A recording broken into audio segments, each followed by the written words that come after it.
اما بعد فاعوذ باللہ من الشیطان الرجیم بسم اللہ الرحمن الرحیم سبح للہ ما فی السماوات والارض وهو العزیز الحکیم لہ ملک السماوات والارض یحیی ویمیت وهو علی کل شیء قدیر هو الاول والآخر والظاہر والباطن وهو بكل شیء علیم هو الذی خلق السماوات والارض فی 6 ایام ثم استوى علی العرش يعلم ما يلج في الأرض وما يولج الليل في النهار ويولج النهار في الليل وهو عليم بذات الصدور ربي اشرح لي صدري ويسر لي أمري واحلل عقدة من لساني يفقهوا قولي اللهم ألهمنا رشدنا وأعذنا من شرور أنفسنا اللهم أرنا الحق حقا وارزقنا اتباعه وأرنا الباطل باطلا وارزقنا اجتنابه آمين يا رب العالمين۔ یہ ہمارے سورۃ المنتخب نصاب کا آخری حصہ ہے، یہ سورۃ الحدید، اس کا مکمل مطالعہ انشاءاللہ تعالیٰ ہم کریں گے۔ ابھی میں نے آپ کے سامنے اس کی ابتدائی 6 آیات جو ہیں وہ تلاوت کی ہیں۔ ہمارے منتخب نصاب میں ہم نے جتنے بھی مضامین پڑھے، جامع اسباق تھے شروع کے اندر، پھر ایمانیات کی مباحث تھی، عمل صالح کی مباحث تھیں، تواصب الحق کے مباحث تھیں، اور تواصب الصبر کے متعلق ہم نے وہ سورۃ العنکبوت پڑھی، اس کا پہلا رکوع پڑھا۔ اب اس کے اندر ساری چیزیں اکٹھی ہو جائیں گی، ساری چیزوں کا بڑے جامع طور پر بیان آئے گا۔ شروع میں ہم نے 4 جامع اسباق تھے اس منتخب نصاب میں، اور آخر میں بھی اس کا ایک جامع سبق آ رہا ہے سورۃ الحدید۔ اب جس کی پہلی 6 آیتیں ہیں، ان کے اندر اللہ تعالیٰ کی ذات و صفات کے اوپر بڑا جامع بیان کیا گیا ہے، ٹھیک ہے نا، سم اپ کیا گیا اللہ تعالیٰ کی ذات و صفات کو 6 آیتوں کے اندر۔ اس کے بعد پھر ایک ایمان کی دعوت دی جائے گی بڑی پرزور قسم کی۔ مدینہ کے اندر آخری دور کے اندر یہ صورت نازل ہوئی ہے۔ اس وقت نوٹ کریں کہ اسلام بڑی تیزی کے ساتھ پھیلنا شروع ہو گیا تھا، اور وہ لوگ بھی مسلمان ہو رہے تھے کہ ظاہر دل گواہی دے رہا تھا، اسلام کی طرف آ رہے تھے، لیکن ان میں کوئی خاص وہ جو جذبہ جہاد کہتے ہیں، شوق شہادت کہتے ہیں، وہ کوئی خاص اتنا نہیں تھا جتنا اب ظاہر ایک وہ صحابہ جنہوں نے مکہ میں مارے کھائی ہیں، ان کے ایمان کی جو کیفیت ہوگی سابقون الاولون کی، وہ تو نہیں تھی بعد والوں کی بات۔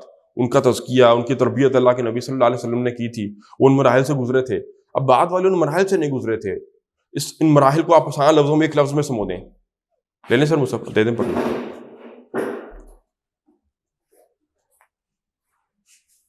ان لوگوں نے جو بعد والے تھے، میں محتاط الفاظ میں ہم یوں کہہ سکتے ہیں کہ انہوں نے قربانیاں نہیں دی تھیں، انہوں نے جانیں جاتی نہیں دیکھی تھیں اپنوں کی، انہوں نے اسلام کے لیے ماریں نہیں کھائی تھیں، انہوں نے اپنوں کے تانے نہیں سنے تھے، تو قربانیاں نہیں تھیں کیونکہ، تو وہ جذبہ بھی نہیں تھا۔ تو اس صورت میں کہیں کہیں پر آپ کو ملے گا وہ ڈانٹ بھی ہے، کہیں دبکا بھی پڑ جاتا ہے، زجر کہتے ہیں اس کو، زجر کس کو؟ ڈانٹ کو۔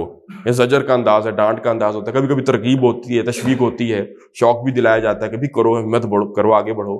جیسے آپ جانتے ہیں دنیا میں بھی کوئی اچھا استاد جب ہوتا ہے، اسٹوڈنٹ کو دیکھتا ہے کہ یار یہاں پر وہ ہمت ہار رہا ہے تو کبھی تھپکی دے گا، کر سکتے ہو، دیکھو نا آگے یہاں تک تم نے کتنا کچھ کر لیا ہے، آگے بھی کر سکتے ہو۔ کہیں کہیں دیکھتا ہے کہ ابھی ڈانٹنے کی ضرورت ہے تو ڈانٹ بھی دے دیتا ہے، ٹھیک ہے۔ تو وہی انداز ہے کہ کہیں کہیں پر ڈانٹ بھی آئے گی، کہیں کہیں پر وہ تھپکی دے کر کہ ہمت کرو، یہاں تک پہنچے ہو تو آگے بھی کر سکتے ہو۔ وہ ساری چیزیں آپ کو ملیں گی۔ دیکھیں جی، اب شروع میں وہ 6 آیات میں ذات و صفات باری تعالیٰ کا بیان ہے۔ سبح للہ ما فی السماوات والارض، تسبیح بیان کرتی ہے اللہ کی ہر وہ شے جو آسمانوں میں ہے اور زمین میں ہے۔ اب اردو محاورہ ہے زمین پر ہے، ٹھیک ہے نا، ہر وہ چیز تسبیح بیان، ہر چیز جو آسمانوں میں ہے اور زمین پر ہے وہ اللہ کی تسبیح بیان کرتی ہے۔ وَهُوَ الْعَزِيزُ الْحَكِيمُ، اور وہ زبردست ہے، اتھارٹی والا ہے اور حکمت والا ہے۔ تسبیح بھی ہم ذکر ہو چکا ہے کہ اصل میں ہر شے اپنے وجود سے بتا رہی ہے کہ میرا کوئی بنانے والا ہے۔ وہ جو پرفیکشن آف ڈیزائن ہے یونیورس کی، وہ خود بتاتی ہے کہ اس کے کوئی تسبیح کرنے والا ہے اور اس کا کوئی بنانے والا ہے۔ ایک تو یہ تسبیح کا مفہوم ہو سکتا ہے، یا یہ کہ جو کچھ آسمان و زمین میں ہے عین ممکن ہے کہ اللہ تعالیٰ نے ان کو بھی کوئی زبان دی ہو، جیسے قرآن مجید میں آتا ہے بار بار کہ انسان کے اعضاء جو ہیں قیامت کے دن وہ اللہ تعالیٰ کے یہاں گواہی دیں گے، ٹھیک ہے۔ جس طرح سورہ یاسین کے اندر آتا ہے نا، الیوم نختم علی افواہہم، آج ان کے ہم منہوں کے اوپر مہر لگا دیں گے اور ان کے ہاتھ جو ہیں، ان کے پیر جو ہیں ہمارے سامنے گواہی دیں گے۔ تو اس طرح سے تو ان کی جو زبان ہے، اللہ جانے کوئی ہو ہمیں نہ پتہ ہو۔ آج ہم جانتے ہیں کہ انسان صرف 20 ہرٹز سے لے کر وہ 20,000 ہرٹز کی فریکوینسی کے بیچ میں سنتا ہے، وہ نہ اس سے کم سنتا ہے نہ اس سے زیادہ سنتا ہے، واللہ عالم۔ قرآن میں بہرحال آتا ہے کہ ہر شے تسبیح کرتی ہے، اور لیکن تم ان کی تسبیح کو سمجھ نہیں سکتے، واللہ عالم۔ اور وہ زبردست ہے اور حکمت والا ہے۔ ان پر بھی بات ہو چکی ہے کہ authority tends to corrupt and complete authority corrupts absolutely. آپ کسی کو اختیار دیں گے تو وہ اس کو غلط استعمال کرنے کی ٹینڈنسی اس میں ہوگی. آپ کسی کو کل کامل اختیار دے دیں، وہ لازماً اس میں آپ کو پوچھنے والا ہی نہیں ہے، اس کو چیک اینڈ بیلنس کرنے والا اوپر ہے نہیں اس کے، جو چاہے اپنے اختیارات کا استعمال کرے، تو کرپشن پھر وہاں پر پیدا ہوتی ہے. اور اللہ تعالیٰ العزیز ہے، کمپلیٹ اتھارٹی اس کے پاس ہے، لیکن اسی کے ساتھ ساتھ اس کی صفت بیان ہو جاتی ہے کہ وہ الحکیم بھی ہے. اس کے فیصلوں کے اندر حکمت ہوتی ہے، وہ الٹپ فیصلے نہیں ہوتے ایسے دل کیا میں کچھ بھی کر سکتا ہوں، تو اس کا مطلب نہیں کہ اللہ کچھ بھی کر لیتا ہے. الحکیم وہ حکمت والا بھی ہے، اس کے ہر فیصلے میں، ہر حکم کے اندر. یہ آپ جانتے ہیں کہ حکمت دین ایک موضوع کے طور پر متعارف کروایا ہے شاہ صاحب نے، شاہ ولی اللہ دہلوی نے. الحجۃ اللہ البالغہ بڑی مشہور ان کی معرکۃ الاراء کتاب ہے. جو بھی کوئی شخص دین کا کام کرنا چاہتا ہو، کہ اللہ نے حکم دیا بھی روزہ رکھو، ہم نے تو رکھنا ہے، اللہ کا حکم ہے، ہم اللہ کے بندے ہیں، لیکن اس میں حکمتیں کیا کیا ہیں، کیا کہ حکمت کا موضوع ہے. اللہ نے کہا کہ فجر سے پہلے 2 سنتیں بھی پڑھو. اچھا فجر ہی لے لو، نماز 5 وقت کی پڑھنی ہے، حکم ہے، کرنا ہے. کیوں جو ہے یہ حکمت کا موضوع ہے، اس میں حکمتیں بھی ایسے نہیں اللہ نے حکم کوئی بھی دیا. تو اس کے ہر فیصلے میں وہ ہمارے لیے عوام. اور یہ بات نوٹ کر لیں، اس کا عملی پہلو بھی ہے. بظاہر ہم ان آیتوں کو پڑھتے ہیں تو لگتا ہے کہ اس کا عمل سے کیا تعلق ہے، بس اللہ کی ثنا حمدی ہو رہی ہے، ایسا نہیں ہے. اس کا ہمارے عمل کے ساتھ بڑا گہرا تعلق ہے. کیسے کہ جب اس بات کا ایک ہے سرسری طور پر، ہاں جی اللہ حکمت والا ہے اور اللہ اتھارٹی رکھتا ہے، ایک تو اوپر سے آپ نے پڑھ لیا. ایک ہے آپ کے دل میں یقین پیدا ہو جائے کہ میرا رب الحکیم ہے. اس سے عملی طور پر فرق کیا پڑتا ہے زندگی کے اندر، کہ آپ کو اطمینان دل کے اندر پیدا ہو جاتا ہے کہ میرے رب نے اگر یہ فیصلہ میرے لیے کیا ہے تو اسی فیصلے میں میرے لیے خیر ہے، بہتری ہے. بیدک الخیر، تیرے ہاتھ میں یا ربا خیر ہی خیر ہے. تو انہوں نے اگر میرے لیے کوئی قانون بنایا ہے تو وہ میرے ہی بھلے کے لیے ہے، میرے ہی فائدے کے لیے ہے. یہ ایمان ہے ہمارا عملی اس کے اوپر کہ اللہ الحکیم ہے. اگر آپ زبان سے یہ باتیں ادا کریں لیکن دل میں وہ الحکیم ہونا اللہ کا راسخ نہ ہو تو آپ کو ٹھکے گا نہیں دل، کیا لگے گا ایسی شریعت کے احکامات آپ کو اپنے اوپر ایسا لگا کسی نے جیسے گلا گھونٹا ہوا ہے آپ کا، پابندیاں لگائیں گی خواہ مخواہ کی. وہی پابندیاں آپ کو اچھی لگنی شروع ہو جائیں گی.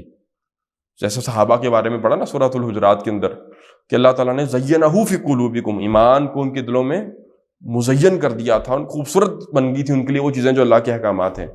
ان کو اچھا لگتا تھا اللہ کے دین پر عمل. کیوں؟ دل ٹھکے ہوئے تھے، دلوں میں واقعتاً ایمان تھا ان کے کہ انہی فیصلوں میں میری بہتری ہے. میں سمجھا پا رہا ہوں اپنی بات کہ اس چیز کا عمل کے ساتھ تعلق بڑا گہرا ہے ہمارے.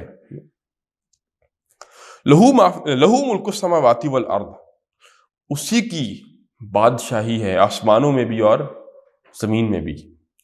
یحیی و یمیت، وہی زندگی دیتا ہے، وہی امید اور وہی موت بھی دیتا ہے. وَهُوَ عَلَىٰ كُلِّ شَيْءٍ قَدِيرٌ، اور وہ ہر شے کے اوپر قادر ہے. اللہ تعالیٰ کی اتھارٹی ابھی ذکر ہونا، اتھارٹی بھی مکمل ہے، اختیار بھی کامل ہے اس کا، حکمت بھی کامل ہے. لیکن کتنا اختیار ہے اللہ تعالیٰ کا، وہ اختیار ہمارا چھوٹا سا ذہن سمجھ نہیں سکتا. ہمارے پاس ایک ہی لفظ رہ جاتا ہے اللہ کے اختیار کو سمجھنے کے لیے کہ وَهُوَ عَلَىٰ كُلِّ شَيْءٍ قَدِيرٌ. وہ لفظ کل کے اندر بس ہمارا سارا علم جو ہے اس کی، ہماری آپ کہہ لیں کہ عجز اور ان کے ساری وہ ظاہر ہو جاتی ہے کہ ہم اللہ کے اختیار کو سمجھ نہیں سکتے کتنا ہے، کس حد تک ہے. موٹی موٹی باتیں جہاں تک ہمارا ذہن جاتا ہے سمجھ لیں گے، لیکن وہ اللہ کے کل اختیار، انفینٹ اختیار کے مقابلے میں کیا ہے ہمارا ذہن چھوٹا سا. تو بس وہ ہر شے کے اوپر قادر، وہ کچھ بھی کر سکتا ہے. اس کا بھی عمل کے ساتھ بڑا تعلق ہے. ہماری بے توکلی کا سبب ہی یہ ہے کہ ہم اسباب پر توکل کرتے ہیں، جب کوئی سبب بظاہر نظر نہ آئے اسباب کی دنیا میں، یار کیسے میرا کام ہو جائے گا، کیسے یہ مسئلہ حل ہو جائے گا، کوئی حل ہوتا نظر نہیں آ رہا، پھر ہم دعا بھی نہیں یقین کے ساتھ کرتے، اوپر سے یا اللہ مسئلہ حل کر دے، لیکن دل میں کیا ہوتا ہے، ہونا نہیں ہے. تو جب وہ دل میں یقین نہیں ہوتا تو وہ دعا میں بھی یقین نہیں ہوتا. جب دعائی دلی آپ نے اطمینان کیفیت یقین کے ساتھ نہیں کی تو کیسے قبول ہوگی. تو یہ یقین ہو کہ وہ کچھ بھی کر سکتا ہے، اس کو اسباب کی ضرورت، ہاں دنیا اس نے بنائی ہے اسباب کے تحت، لیکن وہ اسباب کا محتاج نہیں ہے. وہ جب چاہے گا کوئی کام کرنا، آپ کو پتہ بھی نہیں چلے گا وہ کیسے آپ کے کام بنائے گا. وہ ہر چیز پر قادر ہے، وہ کچھ بھی کر سکتا ہے. وہ الگ، جیسے آج کے دور میں جب بات ہوتی ہے کہ بھی نظام تو آئے گا اسلام کا، یہ دین غالب ہونے کے لیے آیا تھا، اس نے غالب ہو کر رہنا ہے، تو کیسے ہو جائے گا؟ دنیا میں یہ ہو رہا ہے، وہ ہو رہا ہے، مسلمانوں کو ماریں پڑ رہی ہیں، ان کے پاس اختیار نہیں ہے، کہیں پر سیاسی کوئی سے نہیں ہے، پولیٹیکل سے نہیں ہے، کیسے ہو جائے گا؟ قرضوں کے اندر دبے پڑے ہیں، کوئی نکلنے کا امکان نظر نہیں آتا، اسباب کی دنیا میں تو سچ پوچھے نہیں آتا، لیکن اس کا مطلب ہے آپ کو یقین نہیں ابھی پیدا ہوا دل میں کس چیز کے اوپر؟ وہ ہر شے پر قادر ہے، کچھ بھی کر سکتا ہے، وہ ایک غلام کو مصر کا بادشاہ بھی بنا سکتا ہے، وہ کسی بھی شے کے اوپر قادر ہے۔ 12 سال مکہ کے اندر کیا پروگریس تھی مسلمانوں کی؟ بظاہر بہت تھوڑی تھی، 100-150 لوگ ہیں، لیکن جب کام بنانے پر آیا اللہ تعالیٰ تو افلاک سے آتا ہے نالوں کا جواب آخر۔ هو الاول والآخر، یہ بڑی گہری آیت ہے۔ اس کا ترجمہ پہلے کر لیں، هو الاول والآخر والظاہر والباطن وهو بكل، وہ پہلا ہے، والآخر، اور وہی آخر بھی ہے، وہی اول بھی ہے، پہلا بھی ہے، اور وہی آخر بھی ہے، وہی ظاہر بھی ہے۔ اتنا ظاہر ہے کہ پوری کائنات، ایک ایک ذرہ جو آپ کو نظر آتا ہے وہ اللہ کے وجود کی دلیل ہے، ظاہر ہے، لیکن اتنا باطن ہے کہ نظر بھی نہیں آتا، چھپا ہوا بھی ہے۔ وہ ظاہر بھی ہے، جتنی کوئی شے ظاہر ہو سکتی ہے، اور اس کی ذات باطن بھی ہے، چھپی ہوئی بھی ہے، مخفی بھی ہے، کہ بظاہر نظر بھی نہیں آتی۔ تو دونوں اس کی شانیں بیک وقت موجود ہیں۔ وَهُوَ بِكُلِّ شَيْءٍ عَلِيمٌ، اور جیسے اللہ تعالیٰ کی اتھارٹی کے اوپر ہم عقل سے کے ذریعے پہنچ نہیں سکتے، اسی طرح اللہ کا علم کتنا ہے۔ اب انسان کا علم کیا ہے؟ کچھ بھی نہیں ہے۔ اب انسان کیا سمجھے کہ اللہ کا علم کتنا ہے؟ تو اس کے لیے بھی ہمارے پاس وہی ایک ہی لفظ رہ جاتا ہے، لفظ کل۔ کتنا جانتا ہے وہ؟ وَهُوَ بِكُلِّ شَيْءٍ عَلِيمٌ، وہ ہر شے کا علم رکھنے والا ہے، ہر شے اس کے سامنے ہے، انسان کا اندر، انسان کا باہر، صبح شام، ہر چیز، کوئی شے اس کے کائنات کے اندر مخفی نہیں ہے۔ یہ وہ مقام ہے جس کے اوپر امام رازی جو آئے ہیں انہوں نے اس کی تفسیر کی ہے، وہ بھی آ کر یہاں پر رک گئے۔ وہ کہتے ہیں کہ مقام عمیق، بڑا گہرا مقام ہے، انسان عقل تصور نہیں کر سکتی اس آیت کی حقیقت کیا ہے۔ وہی اول بھی ہے، وہی آخر بھی ہے، ٹھیک ہے؟ جب کچھ نہیں تھا تو اللہ تھا، جب کچھ بھی نہیں ہوگا تو تبھی اللہ کا وجود باقی رہے گا۔ آگے دیکھیں جی، هو الذی خلق السماوات والارض فی 6 ایام، وہی ہے کہ جس نے پیدا کیا آسمانوں کو اور زمین کو فی 6 ایام، 6 ایام میں۔ ایک ہم یوم ڈے بولتے ہیں، وہ جو سورج کے مطابق ہے، لیکن جب سورج چاندی نہیں تھے اس نے آسمانوں و زمین کو پیدا کیا۔ اب تو ایام سے مراد یہاں پر کیا ہے؟ ظاہر وہ 24 گھنٹے کا یوم تو نہیں ہوگا، وہ تو سورج کی گردش سے، زمین کی گردش سے بلکہ تو متعلق ہے۔ تو بس کوئی 6 ڈیوریشن تھیں لمبی، جن کے اندر اللہ تعالیٰ نے 6 حصوں میں اللہ کائنات کو 6 آپ پروسیسز کر لیں، لیولز کہہ لیں، تخلیق کے تھے مراحل کہہ لیں، جن میں سے گزارا ہے۔ یہی 6 کا تذکرہ آیا ہے بائبل کے اندر بھی، بار بار آیا ہے، قرآن میں بھی بار بار آیا ہے، لیکن بائبل میں فرق یہ ہے کہ 6 دن میں خدا نے آسمان و زمین کو پیدا کیا، ساتھ میں اس نے تھک کر پھر آرام کیا، ہے نا؟ وہ انسانی ذہن سے کیونکہ انہوں نے اس کو ریکمپائل کیا ہے تو ان کا پھر تھک بھی ہو گیا ہوگا تو آرام کیا، اسی سے وہ سنڈے کی چھٹی کا تصور ہے کہ آخر میں پھر آرام کیا جائے۔ بہرحال اس نے آسمان و زمین کو 6 ایام میں پیدا کیا، ثم استوى علی العرش، اس کے بعد پھر وہ عرش کے اوپر مستوی ہو گیا۔ استوا کسے کہتے ہیں ویسے عربی میں؟ عام اگر اس کا لغوی مفہوم آپ سمجھیں لفظ کا، سواء، برابری کو کہتے ہیں، لیول کو، ٹھیک ہے نا؟ سواء علیہم انذرتہم ام لم تنذرہم لا یؤمنون، اس کے حق میں آپ ان کو خبردار کریں یا نہ کریں یہ ایمان نہیں لائیں گے، تو وہ سواء، اسی سے باب استفعال کے اندر استغفر یستغفروا کے وزن پر لیں، استوا یستوی استواء، لیول کو کہتے ہیں، کسی چیز کا لیول پر آ جانا، ٹھیک ہے؟ استویتو، میں برابر ہو گیا کسی شے کے ساتھ، ٹھیک ہے؟ تو ثم استوى علی، پھر وہ عرش پر مستوی ہو گیا، عرش کے برابر ہو گیا۔ اب اس کا عام طور پہ جو ہے وہ کوشش کرتے ہیں کہ کیا جائے، وہ عرش پر مستوی ہو گیا۔ ظاہر ہے کہ آیات متشابہات میں سے ہے، تو میں ہمیں نہیں پڑھنا چاہیے ان چیزوں کی، بس جو ہے آمنا وصدقنا، جو ہے ہم ایمان لاتے ہیں اور اس پہ تصدیق کرتے ہیں کہ ہے اسی طرح۔ وہ پھر حقیقت عرش کیا ہے وہ ایک علیحدہ، ٹھیک ہے، اس کو چھوڑ دیں۔ یعلم ما یلج فی الارض یخرج منہا، ولج یلج کہتے ہیں کسی دخل یدخلو کے معنی میں ہے، کسی کا داخل ہو جانا۔ وہ جانتا ہے ما یلج فی الارض، ہر اس شے کو جو زمین کے داخل ہوتی ہے، وما یخرج منہا، جو اس میں سے باہر نکلتی ہے۔ وما ينزل من السماء، اور ہر وہ شے جو آسمان سے نازل ہوتی ہے وہ اس کو بھی جانتا ہے. وما ينزل من السماء وما يعرج فيها، عرج يعرج، عروج نہیں کہتے آپ، اس لفظ معراج بنائے، اسم اللہ ہے. تو جو بھی چیز آسمان سے اترتی ہے اللہ اسے بھی جانتا ہے، اور جو آسمان کی طرف چڑھتی ہے اللہ اسے بھی جانتا ہے. اَيْنَمَا كُنْتُمْ، اور اللہ تمہارے ساتھ ہوتا ہے جہاں کہیں تم ہوتے ہو. اب یہ وہی چھوٹی چھوٹی باتیں ہیں اصل میں کہ جو کہنی بڑی آسان ہے، پڑھ لی میں نے ترجمہ بھی کر دیا بڑا آسان ہے، لیکن واقعتاً آپ کی زندگی میں اس پر عمل شروع ہو جائے، یہ کام ہے کرنے کا کہ وہ تمہارے ساتھ ہے جہاں کہیں تم ہوتے ہو. کیا مطلب ہے؟ جب انسان کے دل میں یقین پیدا ہو جائے، کہنا قرآن نے کہ اللہ کی عبادت کرو حتیٰ یاتی عقل یقین، یہاں تک کہ یقین کی کیفیت بن جائے. بعض موت ہے، لیکن اہل تصوف اور صوفی وہ تو یقین کو کہتے ہیں، وہ دل کی کیفیت ہے، برننگ فیتھ جسے آپ کہیں گے، کہ ایسے انسان کے دل میں یقین پیدا ہو جاتا ہے وہ ہر بات میری ہے. ممکن نہیں کہ انسان کوئی بھی گندا کام کرے، گندا خیال ذہن میں لائے، آئے گا بھی تو جھٹک دے گا، دعا کرے گا شرمندہ ہوگا. جیسے حدیث میں آتا نا کہ کچھ لوگ گناہ کرتے ہیں تو ایسے ہی تھا جیسے آگ پر مکھی بیٹھ گئی اڑا دی، کوئی بوجھ محسوس نہیں کیا. بعض لوگ ایسے ہوتے ہیں کہ ان سے گناہ ہو جائے تو ایسے محسوس کرتے ہیں جیسے پہاڑ کندھوں کے اوپر آ گئے ہیں ان کے، اتنا بوجھ محسوس کرتے ہیں. یہ وہی شخص ہوگا جس کو یہ یقین ہو کہ ہوا معکم، وہ تمہارے ساتھ ہوتا ہے.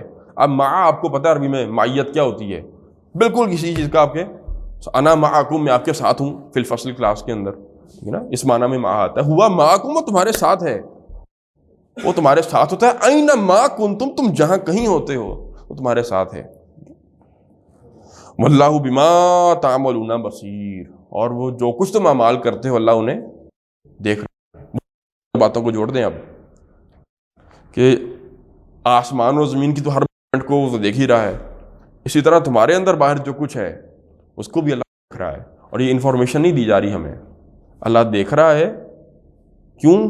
کیونکہ حساب لینا ہے تمہارا، پھر پوچھا جائے گا تمہارے سے کہ تم نے کیا کچھ کیا تھا. بلکہ وہ بات ہے جتلایا جائے گا انسان کو کہ اس نے کیا کچھ کیا تھا. لہو ملک السماوات والارض، اسی کی بادشاہی ہے آسمانوں میں بھی اور زمین میں بھی. وإلی اللہ ترجع الامور، اور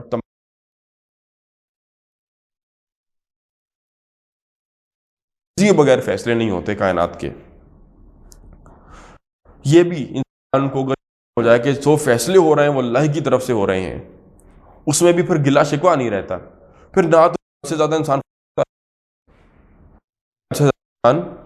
مایوس ہوتا ہے، نقصان ہو گیا، میرے رب کو یہی منظور تھا، اس میں میرے لیے بھلائی ہوگی. کوئی آزمائش ہے نا، کوئی اللہ تعالیٰ نے بھلائی کر دی انسان کے ساتھ، دنیاوی نعمت مل گئی، تو بھی انسان کو زیادہ خوش نہیں ہوتا، پتہ ہے کہ یہ میرے رب کی طرف سے ہے اور اس میں امتحان ہے. وہ جو سورہ فجر کے بڑے پیارے ہیں، فَأَمَّا الْإِنسَانُ إِذَا مَا ابْتَلَاهُ رَبُّهُ فَأَكْرَمَهُ وَنَعَّمَهُ فَيَقُولُ رَبِّي أَكْرَمَنِ. انسان کا حال تو یہ ہے کہ جب اس کا رب اس کو آزماتا ہے، فَأَكْرَمَهُ وَنَعَّمَهُ، اس کو دنیا میں جو عزت دے دیتا ہے، کچھ نعمتیں دے دیتا ہے دنیاوی، یقول ربی اکرمن، تو وہ کہتا ہے بھی میرے رب نے تو بڑا نوازا ہے مجھے، بڑی عزت دے دی مجھے. 4 لوگ آپ کو سلام کرنا شروع کر دیں، آپ کی رسپیکٹ کرنا شروع کر دیں، آپ ذرا دین کی طرف آئیں گے، داڑھی رکھیں گے سر پہ، تو لوگ آپ کی ذرا رسپیکٹ کریں گے. تانے دینے والے بھی ہوں گے لیکن رسپیکٹ بھی دوسری طرف سے زیادہ ملے گی آپ کو. تو انسان سمجھتا ہے کہ شاید کوئی اللہ کی طرف سے مجھے کوئی عزت مل رہی ہے، اللہ شاید خوش ہو رہا ہے مجھ سے، حالانکہ کوئی ضروری نہیں ہے. دنیاوی نعمتیں مل جاتی ہیں، دنیا انسان پر کھل جائے، انسان سمجھتا ہے کہ اللہ شاید مجھ سے راضی ہو گیا، خوش ہو گیا ہے. اسی طرح فَأَمَّا الْإِنسَانُ إِذَا مَا ابْتَلَاهُ رَبُّهُ فَأَكْرَمَهُ وَنَعَّمَهُ فَيَقُولُ رَبِّي أَكْرَمَنِ وَأَمَّا إِذَا مَا ابْتَلَاهُ فَقَدَرَ عَلَيْهِ رِزْقَهُ. اور اسی طرح اس کا رب جب اس کو آزماتا ہے اور اس کا رزق اس پر تنگ کر دیتا ہے، يَقُولُ رَبِّي أَهَانَنِ، تو وہ کہتا ہے میرے رب نے مجھے بڑا رسوا کر دیا. کلا، ہرگز نہیں. نہ تو دنیا کی چیزوں کا مل جانا یہ کوئی اللہ کی طرف سے عزت ہے، اعزاز ہے، اکرام ہے، نہ ہی دنیا کا تنگ ہو جانا کوئی توہین ہے. دونوں طرف سے کیا ہے؟ آزمائشی ہے. بلکہ وہ جو دنیا ملتی ہے، عزت ملتی ہے بندے کو اور دنیا کھلتی ہے انسان پر، وہ جو آزمائش ہے وہ زیادہ مشکل آزمائش ہے. تنگی بھی ہو تو انسان پھر بھی اللہ سے مانگتا ہے. کیا اللہ مسائل ہیں. اللہ یاد رہتا ہے, اکثر تنگی ہو تو اللہ یاد رہتا ہے, لیکن وہ جو فراوانی ہوتی ہے نا رزق کی, اس میں بڑا امکان ہوتا ہے کہ انسان غافل ہو جائے اپنے رب سے, بھول جائے اللہ تعالیٰ کو. بہت مشکل آزمائش ہے. تو فرمایا, تو بات میں آپ سے یہ کر رہا تھا کہ انسان کو یہ یقین ہو کہ فیصلے سارے جب اللہ ہی کی طرف سے ہیں, الہی ترجعون الامور, اینڈ پہ بھی فیصلہ اسی نے کرنا ہے ساروں کا اختیار کامل اسی کا ہے, اس وقت بھی اسی کا ہے, آخرت میں بھی اسی کا ہے. وہ 4-5 عضو ہیں صرف انسان کے جس پر انسان کو اللہ نے اختیار دیا ہے. جو ہم اپنی مرضی سے ہاتھ ہلا لیا, آنکھوں پر اختیار کیا ہے؟ کچھ بھی نہیں. آپ چاہیں آنکھیں میری نہ دیکھیں تھوڑی دیر کے لیے, ہو سکتا ہے نہیں. ہاں آپ یہ اس پر اختیار ہے, صرف آئی لڈز ہیں جو آپ کی, کہ آپ ان کو گرا لیں تو نظر آنا, آنکھوں پر رکاوٹ ایک آ جائے گی. آپ چاہیں کان نہ سنیں تو اختیار ہے آپ کا, کان سنیں گے. آپ چاہیں سانس نہ لیں, دل نہ دھڑکے, کچھ بھی نہیں کر سکتے آپ. تھوڑی دیر کے لیے روک لیں گے, اس سے زیادہ لینا تو پڑے گا, ٹھیک ہے نا. آپ چاہیں زبان نہ چکھے, نہیں کر سکتے. آپ کا کیا اختیار ہے؟ آپ چاہیں میرے بالوں کی گروتھ تیز ہو جائے, رک جائے, کٹنگ کرانی پڑتی ہے بار بار, یا نہ, کیا کر سکتے ہیں؟ کچھ بھی نہیں اختیار میں ہے. ناخن اپنی مرضی سے ہم روک نہیں سکتے گروتھ اس کی. ہمارے اختیار میں ہے کیا؟ ایک ہم اپنے ہاتھ چلا سکتے ہیں, ایک یہ زبان چلا سکتے ہیں, ایک ہمارے پیروں کا استعمال ہے, اور ایک شرمگاہ کا استعمال ہے. ان میں سے بھی حضور نے 2 کی صرف ضمانت دی کہ تم 2 پر صرف قابو پالو. ایک جو 2 جبڑوں کے درمیان ہے, وہ مشہور روایت ہے بخاری کی, اور وہ جو 2 رانوں کے درمیان میں ہے شرمگاہ, ان 2 کی تم مجھے ضمانت دے دو, میں تمہیں جنت کی ضمانت دیتا ہوں. اس میں بھی آنکھوں کا تذکرہ نہیں کیا.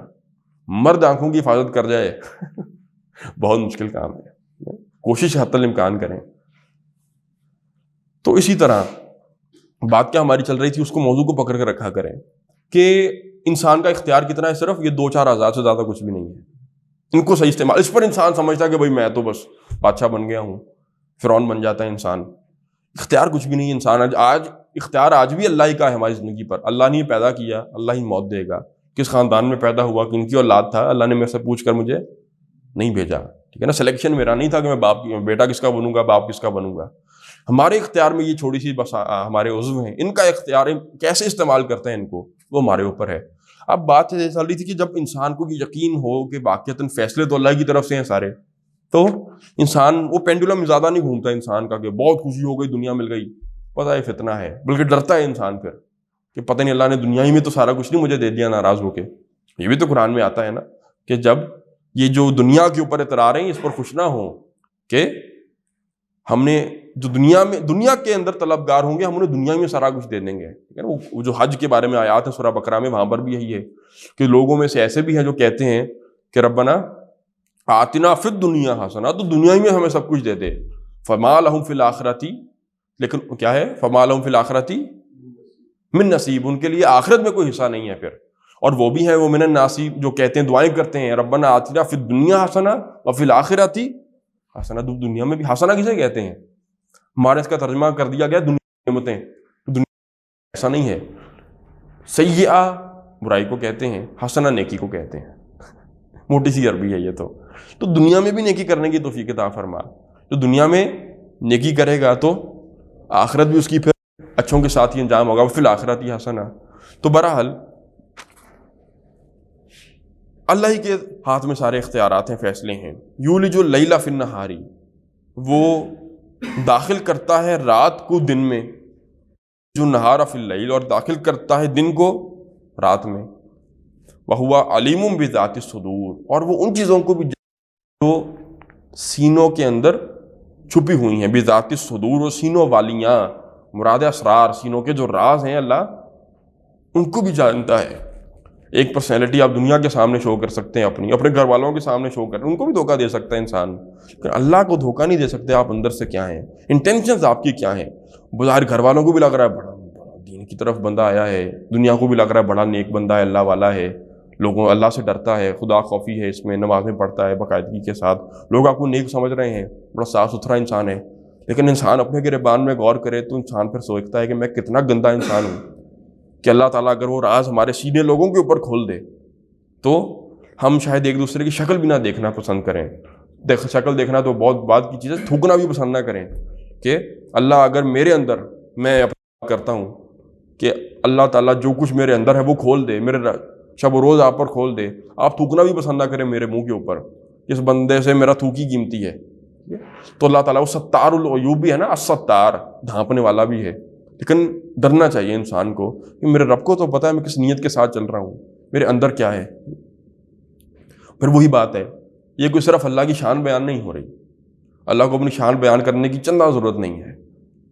اس کی شان اس کو نہ بھی بیان کرے تو اس کے اختیار میں کوئی کمی نہیں آنے لگی. یہ ساری باتیں بیان کس لیے ہو رہی ہیں؟ ہمارے لیے کہ سمجھیں، غور کریں کہ اللہ کو پتہ ہے میرے اندر کیا ہے. میں نہیں دھوکہ دے سکتا کسی کو. کتنا بے وقوف ہے وہ شخص جو سمجھتا ہے کہ میں دنیا کو دھوکہ دے رہا ہوں اور اللہ کو بھی دے لوں گا. میں اپنی حرکتیں ٹھیک نہیں کرتا کہ ٹھیک ہے دنیا مل ہی رہی ہے. یہ ایک دھوکہ یہ بھی تو ہوتا ہے نا کہ شاید اللہ راضی ہی ہوگا. آپ کس کو بے وقوف بنا رہے ہیں؟ اللہ کو پتہ ہے کہ آپ اندر سے کیا ہیں، آپ مخلص ہیں دین کے ساتھ یا نہیں ہیں. آپ نبی اکرم صلی اللہ علیہ وسلم کا نام لیتے ہیں لیکن آپ رسول اللہ صلی اللہ علیہ وسلم کی زندگی اور ان کی سنت کے ساتھ مخلص ہیں بھی کہ نہیں ہیں. قرآن مجید کا نام لیتے ہیں اور ہماری 1400 سالہ تاریخ میں جتنے بھی فتنے اٹھے ہیں نا دین کے اندر، اس قرآن مجید کے نام پر ہی اٹھے ہیں سارے فتنے. وہ جو ابن الجوزی نے 72 فرقے، سارے قرآن کے نام پر تحریکیں اٹھی ہیں. وہ خوارج ہوں یا وہ آپ کے معتزلہ ہوں، سارے کے سارے قرآن کا نام لیتے تھے. یعنی قادیانی کیا یہ بھی قرآن کا ہی نام لیتے ہیں. سارے یہ پرویزی فتنہ اٹھا، غامدی صاحب، یہ سارے قرآن کے نام کے اوپر فتنے اٹھتے ہیں. لیکن آپ واقعتاً مخلص ہیں اللہ کی کتاب کے ساتھ اور اللہ کے نبی کے ساتھ کہ نہیں ہیں؟ آپ لوگوں کو مفہوم غلط بیان کر سکتے ہیں، لوگوں کو چیٹ کر سکتے ہیں، لیکن اللہ کو تو پتہ ہے بندر سے کیا ہے. اور جس میں خدا خوفی ہو، رمق بھی ہو کہ اللہ میرا حساب لے لے گا، میں کیا کروں گا اس دن. اللہ تعالیٰ نے جب مجھے پوچھ لیا سامنے کھڑا کر کے تم نے کیا کیا تھا، تصور کیا کریں اس کو کبھی تنہائی میں کیا کروں گا، میں کیا جواب دوں گا. میں اللہ کے نبی صلی اللہ علیہ وسلم کو منہ دکھانے کے قابل آج مر جاؤں. تو وہ جانتا ہے، اس کے علم میں ہے بذات الصدور، جو کچھ سینوں کی چیزیں ہیں یعنی راز ہیں سینوں میں دفن. اب یہاں سے آگے 6 آیتیں مکمل ہوئیں. یہاں پر وہ جو ایمانی اللہ تعالیٰ کی ذات و صفات کا بیان تھا. اب یہاں سے آگے وہ ایمان کی دعوت دی جا رہی ہے.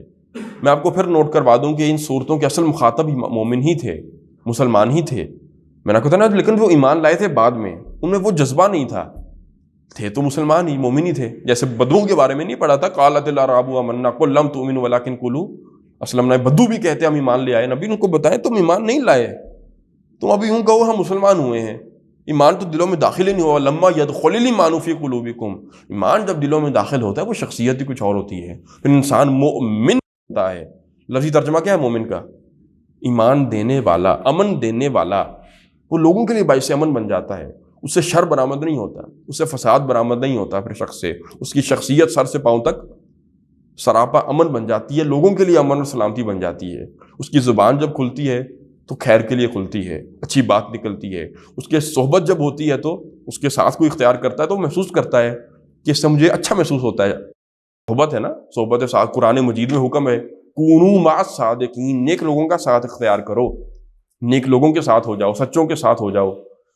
بڑی پیاری اسے دلیل نکالی ہے امام راضی اس آیت پر. جب استدلال کرتے ہیں اس سے، وہ فرماتے ہیں کہ اس آیت سے یہ پتہ، کونوا مع الصادقین سے فرماتے ہیں کہ اس آیت سے یہ ہو گیا کہ قیامت تک اللہ والے رہیں گے.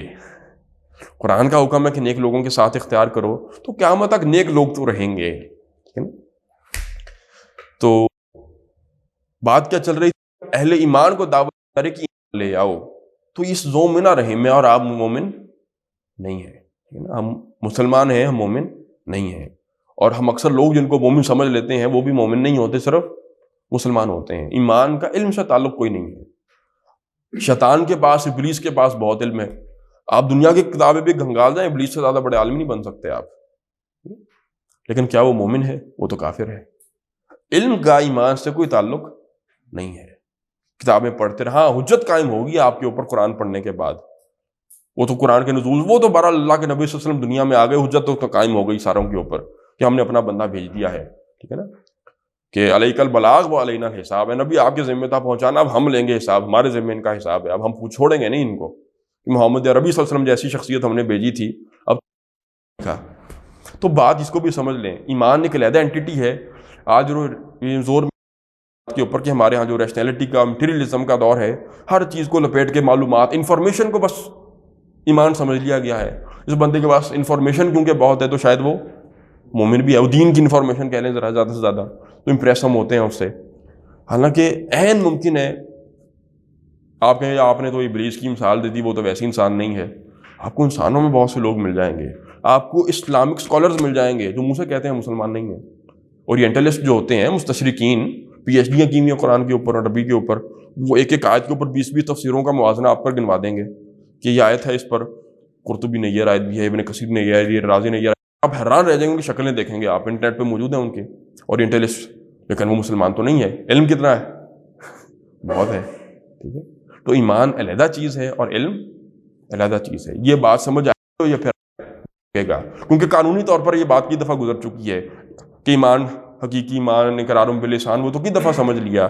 اب دیکھیں اہل ایمان سے خطاب ہے کہ آمنو باللہ و رسولہ، کہ ایمان لاؤ اللہ پر اور اس کے رسول پر. وانفقوا مما جعلکم مستخلفین فی، اور خرچ کرو ان چیزوں میں سے کہ جن پر اللہ تعالیٰ نے تمہیں نائب مقرر کیا ہے. فالذین آمنوا منکم، تو اب تم میں سے جو ایمان لے آئے. اب یہ وہی بات جو بھی سمجھی، منکم سے مراد کون ہے؟ اب مسلمان ہی مراد ہے نا، کہ منکم کسے کہا جا رہا ہے؟ مخاطب کے ضمیر مسلمانوں کے لیے. اب تم میں سے جو ایمان لے آئے، جو پہلے زبان سے تو اقرار کر رہے ہیں مسلمان ہونے کا، اب تم میں سے جو ایمان لے آئے، وانفقوا، اور انہوں نے خرچ بھی کیا، لگا دیا، کھپا دیا، لہم اجر کبیر، ان کے لیے بہت بڑا اجر ہے. اب اس میں 4-5 باتیں ہیں سمجھنے والی آیت کے اندر، تھوڑی سی 1-2 دیکھ لیتے ہیں، پھر انشاءاللہ اگلے کل سے اس کو آگے کنٹینیو کریں گے. پہلی بات یہ نوٹ کر لیں، ایک تو انفقو، انفقو یہ فعل امر ہے، خرچ کرو باب فاس، اور انفقو یہ فعل ماضی بن جائے گا، جنہوں نے خرچ کیا. اوپر فعل امر ہے، ایمان لاؤ اللہ اور اس کے رسول پر، وانفقوا مما جعلکم مستخلفین فی، اس میں سے خرچ کرو جس پر اللہ نے تمہیں اپنا نائب بنایا ہے. پہلے تو انفاق کو سمجھیں ذرا. خرچ کرنا تو آپ جانتے ہیں، لفظ ہم نے پہلے کئی دفعہ پڑھ لیا، سورہ منافقون میں بھی آ گیا تھا. میں نے آپ سے عرض کیا تھا کہ جب بھی انفاق کا لفظ قرآن میں آئے گا تو اس کے بعد جان و مال کا تذکرہ اکثر آپ کو ملے گا، کہ خرچ کرو، اپنا مال بھی اور اپنی جان بھی لگاؤ. اور ہمیشہ مال کا تذکرہ پہلے ہے اور جان کا تذکرہ بعد میں ہے. یہاں ہم نے بات بڑی گہرائی میں جا کر سمجھ لی تھی کہ کیونکہ جو شخص مال لگانے وہ تو آسان ہے، مال نکال کے لگا سکتا ہے اللہ کے دین کے اوپر، وہ کہاں جان دے گا؟ کیا اس کے دل میں ہوگی کیفیت اللہ کے دین کے لیے، جذبہ کہاں ہوگا جان دینے کا؟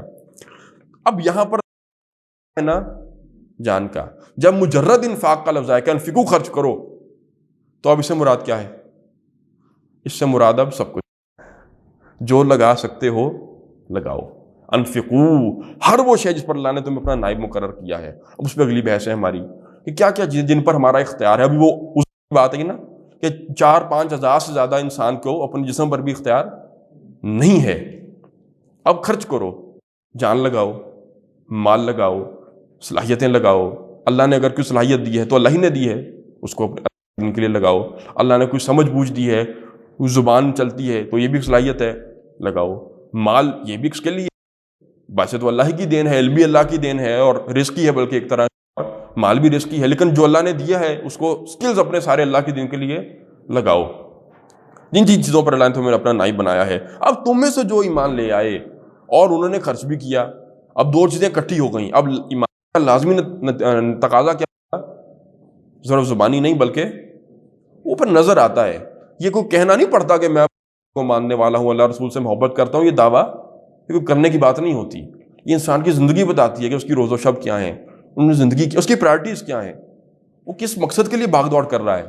باقی معاملات بھی مینیجرز کی پرائرٹیز چھپتی تھوڑی ہیں انسان کی، ٹھیک ہے نا. آپ اپنا حلیہ نہیں چھپا سکتے کسی سے، اور اسی طرح معافی ضمیر بھی انسان کا چھپتا نہیں ہے، وہ کھل جاتا ہے. آپ دعوے کرتے رہے دین کے اوپر چلنے کے، بڑی بڑی باتیں کرنا آسان ہے. آپ ولایت کے دعوے کرتے بیٹھے بیٹھے مشکل کیا ہے؟ زبانی چلانی ہے تھوڑی سی، لیکن آپ کی زندگی بتائے گی کہ آپ کے نزدیک، آپ کے دل کے اندر اللہ تعالیٰ کی، اللہ کے رسول صلی اللہ علیہ وسلم کی اور اللہ کی کتاب کی کیا حیثیت ہے. آپ کی زندگی بتائے گی. اس کتاب سے آپ میں محبت چھپتی نہیں ہے، تو وہ محبت اللہ رسول کی محبت ہو، اللہ کے کلام کی محبت ہو، وہ چھپ نہیں سکتی. وہ نظر آ جاتا ہے انسان واقعتاً جڑا ہوا ہے اللہ کے کلام کے ساتھ، وہ محبت رکھتا ہے دل کے اندر اللہ رسول کے ساتھ. اب مستخلفین کے اوپر پھر ایک لمبی بات ہے، وہ انشاءاللہ پھر بعد میں کریں گے، وہ میں نے چھوڑ دی ہے، ٹائم پورا ہو گیا ہے. یہیں سے اسی آیت سے انشاءاللہ ابھی پڑھی نہیں آیت ہم نے پوری، یہیں سے اس کو انشاءاللہ کنٹینیو کریں گے. 7 آیتیں ہماری ہو گئی ہیں.